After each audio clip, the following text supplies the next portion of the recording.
बिस्मिल्लाहिर्रहमानिर्रहीम। सारी तारीफें उस अल्लाह के लिए हैं जो सारे जहान का पालने वाला है, और दरूद सलाम हो उसके प्यारे पैगंबर मोहम्मद सल्लल्लाहु अलैहि वसल्लम पर, उनके परिवार और साथियों पर। मेरे प्यारे भाइयों और बहनों, आज हम आप तक बयान करने जा रहे हैं हजरत मूसा का वाक़िया, जो कुरान में सबसे ज्यादा बार आया है।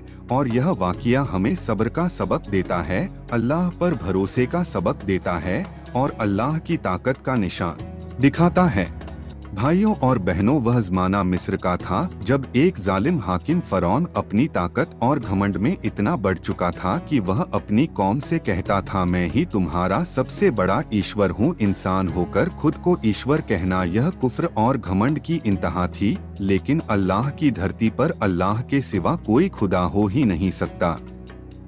फ़रौन ने बनी इसराइल को गुलाम बना लिया था, उनसे जबरदस्ती काम करवाता था, उनको मारता पीटता था, उनके घरों में डर और चीख पुकार का माहौल था। एक रात फ़रौन ने अजीब सा सपना देखा।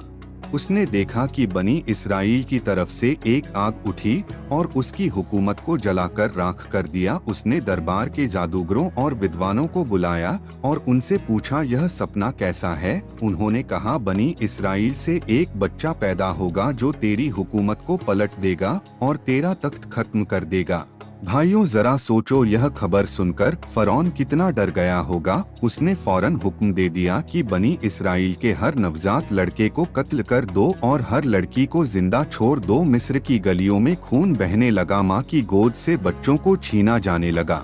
चीखें उठीं, रुला देने वाला आलम था। लेकिन मेरे प्यारे भाइयों, अल्लाह की तदबीर अलग होती है। वह जालिम चाहे जितनी चालें चले, लेकिन अल्लाह का फैसला ही पूरा होता है।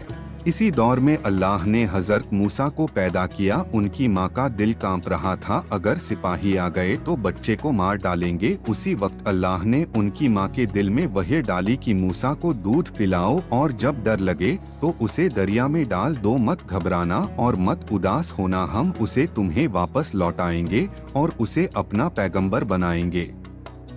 माँ ने अल्लाह पर भरोसा किया। उन्होंने अपने नवजात बेटे को एक संदूक में रखा और उसे नील नदी में बहा दिया। भाइयों, सोचो कैसी हालत रही होगी, एक माँ का दिल कैसे कांप रहा होगा। लेकिन अल्लाह की रहमत पर पूरा भरोसा करके उन्होंने बेटे को दरिया में छोड़ दिया। वह संदूक पानी में बहता हुआ फ़रौन के महल तक आ गया और किनारे पर रुक गया। महल वालों ने देखा और उठाकर ले गए। जब संदूक खोला गया तो अंदर एक मासूम रोता हुआ बच्चा था और उस बच्चे को देखकर फ़रौन की पत्नी बीबी आसिया का दिल पिघल गया। उसने कहा, यह बच्चा मेरी और तुम्हारी आंखों की ठंडक है, इसे मत मारो, यह हमारे काम आएगा। और फ़रौन भी मान गया। अब मसला यह था कि बच्चा किसी का दूध नहीं पी रहा था। कई औरतें लाई गईं, लेकिन बच्चा किसी का दूध नहीं पी रहा था। इधर मूसा की असली माँ बेचैन थीं। उसी वक्त उनकी बहन आई और समझदारी से बोली, क्या मैं तुम्हें एक ऐसी महिला बताऊं जो इस बच्चे को दूध पिला सके? लोगों ने हाँ कर दी और अल्लाह की कुदरत देखो, बच्चा अपनी असली माँ की गोद में लौटा दिया गया। माँ ने दूध पिलाया और अल्लाह ने अपना वादा पूरा कर दिया।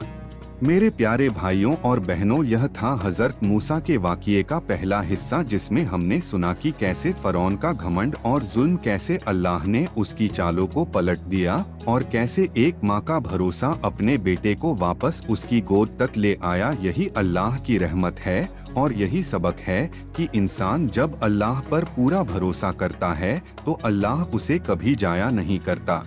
भाइयों और बहनों, अल्लाह ताला ने जिस तरह अपनी कुदरत से हजरत मूसा को बचपन में फ़रौन के महल तक पहुंचाया और फिर उनकी माँ की गोद में पलने की राह बना दी, उसी तरह अब उन्हें जवान कर दिया था। मूसा का कद लंबा था, जिस्म ताकतवर था, चेहरा रोशन था और अल्लाह ने उनके दिल में रहमत और इंसाफ का जज्बा भर दिया था। वह महल में रहते मगर हमेशा अपने गरीब और मजलूम बनी इसराइल के लोगों का दर्द महसूस करते। एक दिन का वाक़िया है। मूसा शहर की गलियों में निकले तो देखा कि एक मिस्री और एक बनी इसराइली आपस में झगड़ रहे हैं। बनी इसराइली ने मदद मांगी। मूसा दौड़े और उन्होंने मिस्री को मुक्का मारा। मुक्का इतना जोरदार था कि वह वहीं गिरकर मर गया। मूसा के दिल पर भारी बोझ आ गया। उन्होंने फौरन अल्लाह से दुआ की, ए मेरे पालनहार, मैंने अपनी जान पर जुल्म कर लिया है, तू मुझे माफ कर दे। और अल्लाह ने उनकी तौबा कबूल कर ली। अगले दिन वही बनी इसराइली किसी और से झगड़ रहा था। मूसा ने कहा, तू तो बड़ा ही झगड़ालू है। उसी वक्त एक आदमी ने ऊंची आवाज में कह दिया, मूसा, क्या तुम आज फिर किसी को मार डालोगे जैसे कल मार दिया था? यह बात दरबार तक पहुंच गई। फरौन के लोग मूसा को पकड़ने की तैयारी करने लगे, लेकिन अल्लाह ने उनके लिए रहमत का दरवाजा खोल दिया। एक नेक इंसान दौड़ता हुआ आया और बोला, मूसा, दरबार वाले तेरे कत्ल का फैसला कर चुके हैं, अब यहाँ से निकल जा, मैं तेरे लिए सच्चा खैरख्वाह हूँ। मूसा का दिल जोर जोर से धड़क रहा था। उन्होंने शहर को आखिरी बार देखा और अल्लाह से दुआ की, ए मेरे पालनहार, मुझे इन जालिमों से बचा ले और मुझे सीधा रास्ता दिखा दे। फिर वह शहर छोड़कर निकल पड़े। न साथी था, न सवारी, न खाने का सामान, मगर दिल में यकीन था कि अल्लाह मेरे साथ है। भाइयों और बहनों, कई दिन तक वह वीराने और जंगलों से गुजरते रहे। भूख और प्यास की तकलीफ सहते रहे। पैरों में छाले पड़ गए, मगर सब्र के साथ चलते रहे, यहाँ तक कि वह मदियन की सरजमीन पर पहुँचे।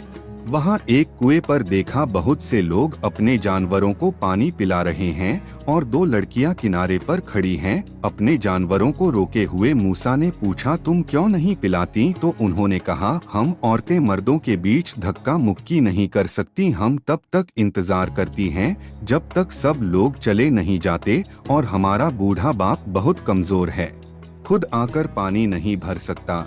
मूसा ने रहमत से भरे दिल के साथ कुएं का ढक्कन उठाया, पानी निकाला और उन लड़कियों के जानवरों को पानी पिला दिया। फिर थककर पेड़ के नीचे बैठ गए और हाथ उठाकर दुआ की, है मेरे पालनहार, मैं तेरे दिए हुए हर अच्छे से अच्छे रिस्क का मोहताज हूँ। थोड़ी देर बाद उन दोनों में से एक लड़की शर्म से चलती हुई आई और बोली, मेरे वालिद आपको बुला रहे हैं ताकि आपके किए हुए काम की मजदूरी दें। मूसा उनके साथ चल दिए और वहाँ उनकी मुलाकात हुई उस बूढ़े नेक आदमी से जो अल्लाह के नबी हजरत शुएब थे। शुएब ने मूसा की बातें सुनी और फिर अपनी बेटियों से कहा, यह नौजवान ताकतवर भी है और भरोसेमंद भी है। शुएब ने अपनी एक बेटी का निकाह मूसा से कर दिया और शर्त रखी कि 8 या 10 साल तक उनकी सेवा करें। मूसा ने यह शर्त मान ली और वहीं ठहर गए। भाइयों और बहनों, हजरत मूसा कई साल तक हजरत शुएब के पास रहे। उनकी बेटी से निकाह हुआ और अपनी जिम्मेदारी पूरी की। जब वह वक्त पूरा हो गया तो मूसा अपने परिवार के साथ मिस्र की तरफ लौटने लगे। रास्ता लंबा और ठंडा था, रात का अंधेरा था, उनके पास आग भी नहीं थी, परिवार परेशान था। उसी वक्त दूर से एक रोशनी दिखाई दी। मूसा ने अपने घर वालों से कहा, तुम लोग यहीं ठहरो, मैंने दूर एक आग देखी है, शायद मैं वहाँ से तुम्हारे लिए कुछ खबर लाऊं या आग का एक अंगारा ले आऊं ताकि हम गर्मी हासिल कर सकें।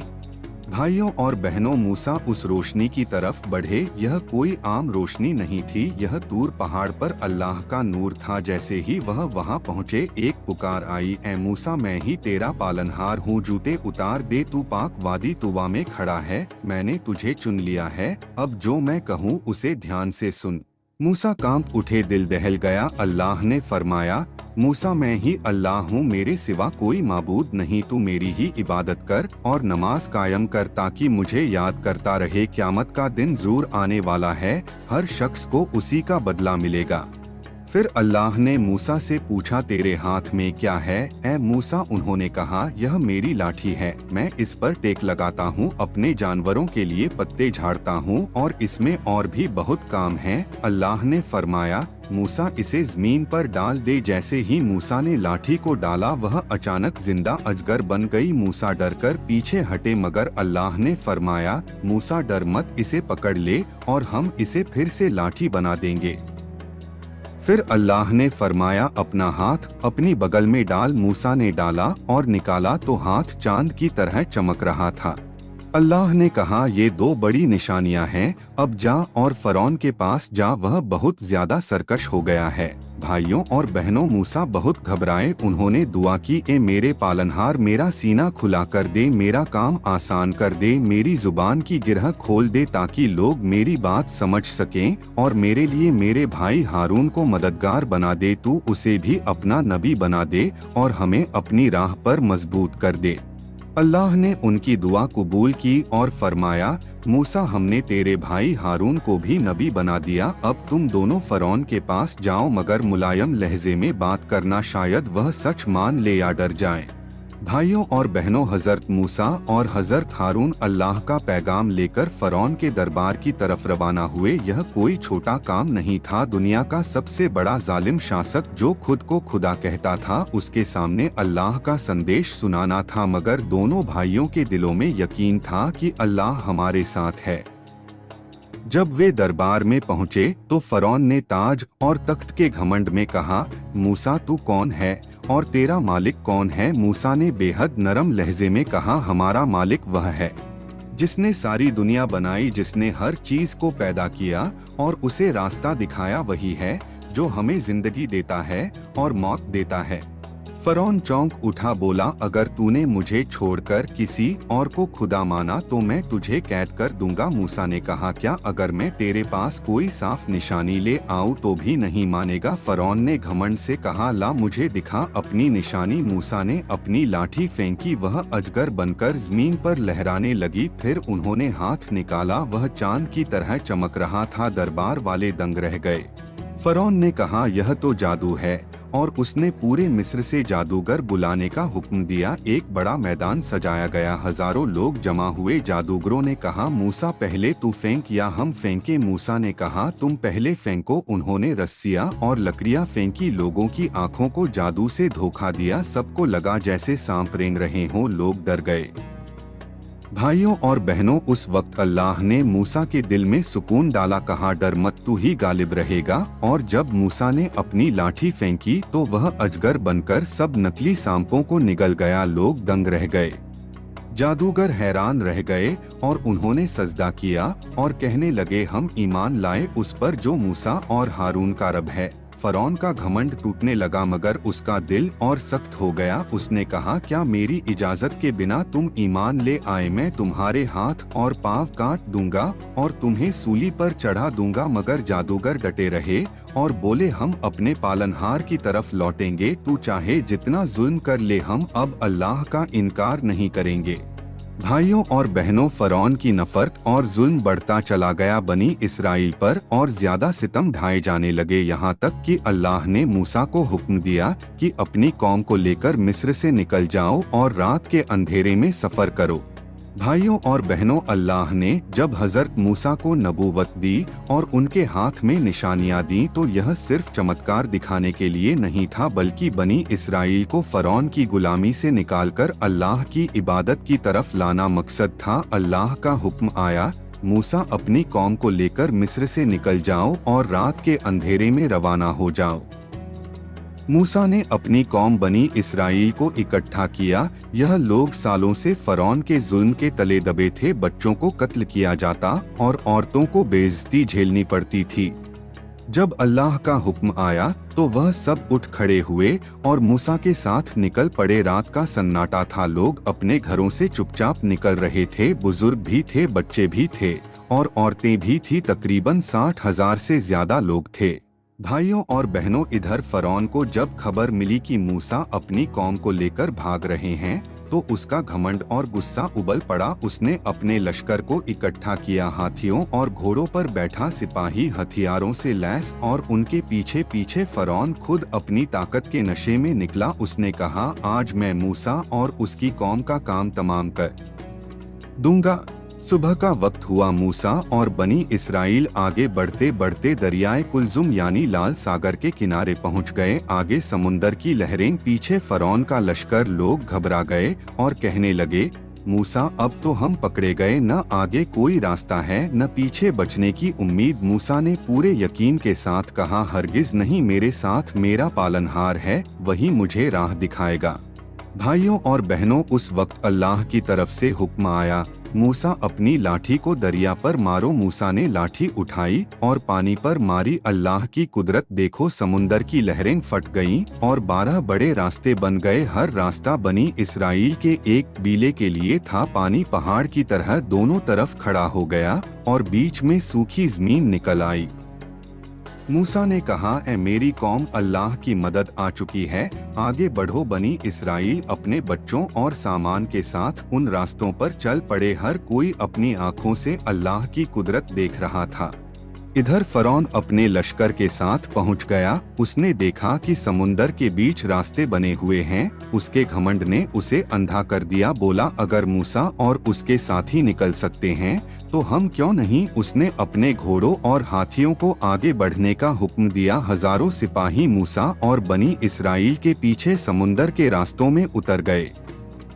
भाइयों और बहनों, जब बनी इसराइल पूरी तरह समुंदर से निकल गए और फरौन अपने लश्कर के साथ बीच में पहुंच गया तो अल्लाह का हुक्म आया, ए पानी अपने हाल पर लौट आ। फिर क्या था, लहरें आपस में मिल गईं और समुंदर ने पूरा लश्कर निगल लिया। फरौन डूबने लगा पानी में। इधर उधर हाथ मारते हुए उसने चिल्लाकर कहा, मैं ईमान लाया कि मूसा और हारून के रब के सिवा कोई माबूद नहीं। मगर भाइयों और बहनों, मौत के वक्त का ईमान कबूल नहीं होता। अल्लाह ने फरमाया, अब तू ईमान लाता है जबकि तूने सारी उम्र जुल्म किया, और अब तेरा जिस्म हम बचा लेंगे ताकि आने वाली नस्लों के लिए निशानी बन जाए।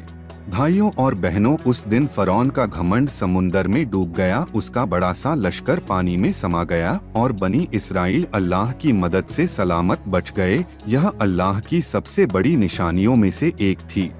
भाइयों और बहनों, जब हजरत मूसा और बनी इसराइल अल्लाह की मदद से समुंदर पार करके सलामत निकल गए और फरौन अपने पूरे लश्कर के साथ डूब गया तो बनी इसराइल के दिलों में राहत आ गई। मगर यह राहत ज्यादा देर तक न रही, क्योंकि उनका ईमान अभी मजबूत नहीं था। अल्लाह ने उन्हें इतनी बड़ी निशानी दिखाई थी मगर फिर भी उनके दिलों में कमजोरी थी। जैसे ही वह लोग समुंदर पार करके आगे बढ़े तो उन्होंने एक कौम को देखा जो अपने बुतों की पूजा कर रही थी। वह कहने लगे, मूसा, हमारे लिए भी ऐसा ही कोई खुदा बना दे जैसे इनके हैं।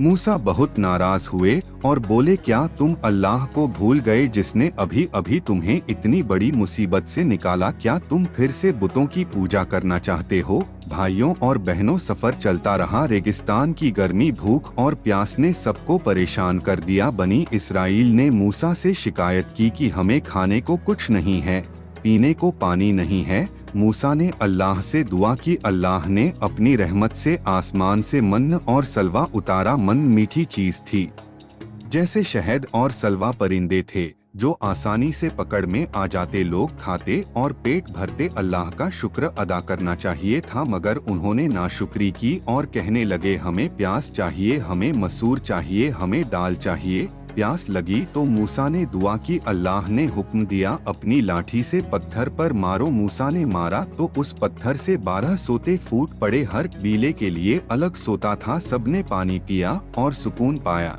भाइयों और बहनों, इसके बाद अल्लाह ने मूसा को बुलाया तूर पहाड़ पर ताकि उन्हें तौरात दी जाए। मूसा रोजे रखकर 40 रात तक अल्लाह की इबादत में लगे रहे और तूर पर जाकर अल्लाह से कलाम किया। यह इज्जत किसी और को नहीं मिली कि अल्लाह उनसे सीधे हम कलाम हो। मूसा ने कहा, ए मेरे पालनहार, मुझे अपना दीदार करा दे। अल्लाह ने फरमाया, तू मुझे नहीं देख सकता लेकिन उस पहाड़ को देख। अगर वह अपनी जगह टिका रहा तो तू भी मुझे देख पाएगा।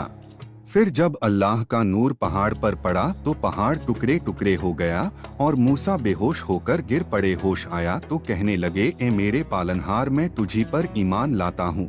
इधर जब मूसा तौर पर थे तो बनी इसराइल ने फिर गलती की। उनके एक आदमी सामरी ने सोने का बछड़ा बना लिया और लोगों से कहा, यही तुम्हारा खुदा है। बहुत से लोग उस बछड़े की पूजा करने लगे। जब मूसा वापस लौटे और देखा कि उनकी कौम गुमराही में पड़ गई है तो बहुत गुस्सा हुए। तौरात की तख्तियां नीचे रख दी। अपने भाई हारून की दाढ़ी पकड़ ली। हारून ने कहा, ए मूसा, यह मेरी गलती नहीं थी, मैंने उन्हें समझाया मगर यह मेरी बात न माने। मूसा ने उस बछड़े को जलाकर राख कर दिया और सामरी को सजा दी और अपनी कौम से कहा, तुमने अल्लाह के साथ बहुत बड़ी नाफरमानी की है। अल्लाह ने भी उन पर सख्त आजमाइश डाली, कुछ लोग हलाक किए गए और फिर अल्लाह ने उनकी तौबा कबूल की। भाइयों और बहनों, अल्लाह ने मूसा को तौरात दी ताकि बनी इसराइल सीधी राह पर चले, मगर उनकी नाशुक्री और जिद बार बार उन्हें गुमराही में ले जाती रही। भाइयों और बहनों, बनी इसराइल की यह हालत थी कि अल्लाह ने उन्हें हर नेमत दी मगर फिर भी उनका दिल सीधा न हुआ। जब अल्लाह ने तौरात दी और नबी मूसा ने उन्हें राह दिखाई तो उन्हें चाहिए था कि शुक्र अदा करते और अल्लाह के हुक्मों पर चलते, मगर उनके दिलों में जिद और नाशुक्री भरी हुई थी। मूसा ने अपनी कौम से कहा कि अल्लाह ने तुम्हारे लिए एक मुबारक ज़मीन तय की है, जाओ और अल्लाह के भरोसे उस ज़मीन को फतह करो, यह कौम अल्लाह के मदद से जीत लेगी। मगर बनी इसराइल ने कहा, मूसा, उस ज़मीन में बड़े ताकतवर लोग रहते हैं, हम वहाँ हरगिज नहीं जा सकते जब तक वह लोग खुद वहाँ से न निकल जाएं। तू और तेरा रब जाकर लड़ो, हम तो यहीं बैठे हैं। भाइयों और बहनों, यह सुनकर नबी मूसा का दिल बहुत दुखी हुआ। उन्होंने कहा, है मेरे पालनहार, मैं अपनी जान और अपने भाई हारून पर काबू रखता हूँ, बाकी कौम की जिम्मेदारी मेरे बस में नहीं है। तू हमारे और इन नाफरमानों के बीच फैसला कर दे। तब अल्लाह ने फरमाया, अब यह लोग 40 साल तक इस रेगिस्तान में भटकते रहेंगे, न आगे बढ़ेंगे न पीछे लौटेंगे। वह लोग बसर करेंगे तो सिर्फ रेगिस्तान की गर्मी में बसर करेंगे। यूं भाइयों और बहनों, बनी इसराइल पर अल्लाह की तरफ से एक बड़ी सजा आई कि उन्हें 40 साल तक तिहाई सीना यानी रेगिस्तान में भटकना पड़ा। इस दौरान नबी मूसा और हारून भी उनके साथ रहे, उन्हें रास्ता दिखाते समझाते, मगर यह कौम बार बार अपनी नाशुक्री और गुनाहों से अल्लाह का गुस्सा मोल लेती रही। इस दौरान अल्लाह ने उन्हें मन्न और सलवा अता किया, पानी भी दिया, बादल से छाया भी दी, मगर इसके बावजूद वह लोग बार बार झगड़े करते, नबी मूसा से सवालात करते, बहाने बनाते, कभी खाने की शिकायत, कभी सफर की शिकायत। भाइयों और बहनों, एक बड़ा वाकिया इस दौरान यह हुआ कि बनी इसराइल में एक कत्ल हो गया। सब आपस में उलझ गए कि कातिल कौन है। तो नबी मूसा ने अल्लाह से रहनुमाई मांगी। अल्लाह ने हुक्म दिया, एक गाय को ज़बह करो और उसका एक टुकड़ा उस मरे हुए पर मारो। अल्लाह के हुक्म से वह मुर्दा उठ बैठा और उसने अपने कातिल का नाम बता दिया। यह बड़ा अजीब करिश्मा था जिसे देखकर सबको अल्लाह की कुदरत का यकीन होना चाहिए था, मगर बनी इसराइल फिर भी हठ करते रहे। भाइयों और बहनों, इसके बाद बनी इसराइल पर एक और आजमाइश आई। अल्लाह ने उन्हें हुक्म दिया कि सब्र करो, सच्चाई पर डटे रहो और नमाज कायम करो, मगर उनके दिल सख्त हो गए, यहाँ तक कि तौरात की तख्तियों को वह ऐसे मानते जैसे बोझ है उनके सिर पर। और भाइयों और बहनों, इस लंबे सफर के दौरान नबी हारून का इंतकाल हो गया। बनी इसराइल ने बहुत मातम किया। नबी मूसा ने भी अपने भाई की जुदाई पर सब्र किया और अल्लाह से दुआ की। भाइयों और बहनों, अल्लाह के नबी हजरत मूसा अल्लाह की रहमत और मदद से 40 साल तक अपनी कौम को रेगिस्तान में समझाते रहे, उन्हें राह दिखाते रहे, मगर उनकी कौम बार बार नाशुक्री करती रही और हर बार अल्लाह की तरफ से उन्हें आजमाइश मिलती रही। भाइयों और बहनों, जब 40 साल का वह दौर पूरा हुआ तो अल्लाह ने हजरत मूसा को इशारा दिया कि अब तुम्हारी जिंदगी का आखिरी समय करीब है और तुम्हारी कौम की रहनुमाई तुम्हारे बाद यशुआ यानी यूसुफ बिन नून करेगा। हजरत मूसा ने अपनी कौम को इकट्ठा किया और बहुत नरम और रहमत वाले लहजे में कहा, ऐ मेरी कौम, अल्लाह ने तुम्हें बहुत बड़ी नेमतें दी हैं, अब तुम पर जिम्मेदारी है कि उसकी किताब और उसके हुक्म को मजबूती से पकड़ लो। भाइयों और बहनों, हजरत मूसा ने बच्चों को ईमान और नेक तालीम दी, नौजवानों को अल्लाह की राह में सब्र और जिद्दत का हुक्म दिया, बड़ों को इंसाफ और हिकमत का रास्ता दिखाया। उन्होंने कहा, याद रखो, अल्लाह की रहमत सिर्फ उन्हीं लोगों पर होती है जो घमंड और जुल्म से दूर रहते हैं और अल्लाह की बंदगी में लगे रहते हैं। भाइयों और बहनों, अल्लाह ने हजरत मूसा को तूर पहाड़ की तरह एक और जगह बुलाया जिसे आज हम माउंट नेबो कहते हैं। वहां खड़े होकर अल्लाह ने उन्हें वह जमीन दिखाई जिस पर अल्लाह ने उनकी कौम के लिए बरकत और रहमत लिख दी थी। मगर अल्लाह ने उनसे कहा, मूसा, यह जमीन तुम्हें दूर से दिखाई जाएगी मगर तुम उसमें दाखिल नहीं होगे, यह तुम्हारी कौम को तुम्हारे बाद मिलेगी। भाइयों और बहनों, हजरत मूसा ने उस जगह खड़े होकर अपनी कौम के लिए आखिरी बार दुआ की। उन्होंने कहा, ऐ मेरे पालनहार, मेरी कौम को सीधी राह दिखाना, उन्हें गुमराही से बचाना, उन्हें अपनी रहमत में रखना और उन्हें वह ताकत देना कि वह तेरे हुक्मों पर चल सकें। उन्होंने अपनी कौम को हिदायत दी कि किताब अल्लाह की अमानत है और इसे छोड़ना मत, इंसाफ करना और कमजोरों का साथ देना, यही तुम्हारी इनका रास्ता है।